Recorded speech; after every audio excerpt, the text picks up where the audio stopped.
Tony, still resting on his elbows, removed the signet ring from his ungloved finger and held it up for Cal to see. He twirled it between his finger and thumb and studied its lustrous hues under the bright sunlight. Cal sat up to see what Tony held, but didn't offer to take it from him. "This is the ring?" he asked. "Yes, it's called the Towton Ring," Tony explained. "You've heard of the battle?" "Probably. Remind me." "It was on Palm Sunday, in a snowstorm, on a Yorkshire meadow.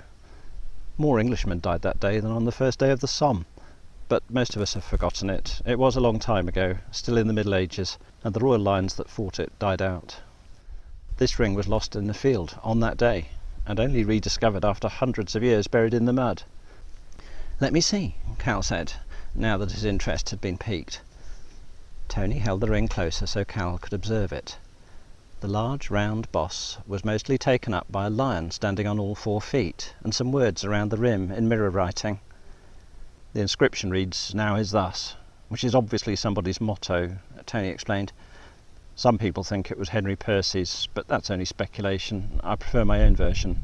I mean, Percy was the leading Lancastrian noble who happened to die there, but I myself rather identify with the other side, the House of York. Lots of them used lions in their insignia. It could just as easily have been one of them." "That's amazing. Shouldn't this be in a museum?" Cal asked. He was slightly alarmed about the ring being in casual daily use. Tony grinned. "The original is. This one's a modern replica, see? There are hallmarks on the inside." Tony proffered the ring to Cal, who took it from him more willingly for knowing it was a copy. "You know, it was gifted to me once," Tony said, which put Cal further at ease. He'd been wondering about its provenance. "Really?"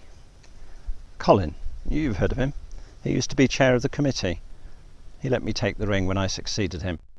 It symbolised a common cause. We'd had our differences, but then we were both passionate about the same things." "What happened to Colin, then?" "He's no longer with us, sadly. People appreciated the value of a seamless passage of leadership from him to me. You could say that the signet ring put a seal on it, but I make light of it. They were difficult times, and he was much mourned. We all felt that the ring served as a powerful symbol at the time. We've completely rebuilt the society since." Their business done, Tony stood up and looked towards the encampment. It was clear that he wanted to get on, and no doubt had duties to perform.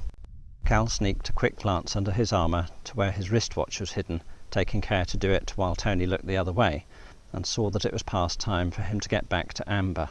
So much had passed between the two men already, and Cal wanted to let his thoughts settle. They would meet again soon, when they took the horses for a run. "Here, take the ring back," he said. "Oh no, keep it, why don't you? As a symbol of friendship and a shared interest in another time. It served a purpose for me, but I never liked it that much," Tony said. "But I didn't win it fairly." "You might yet," Tony said. "I have a plan I'll tell you about later. Forgive me, I have much to attend to before then." With that, the tall and glamorous knight strode off purposefully towards the camp.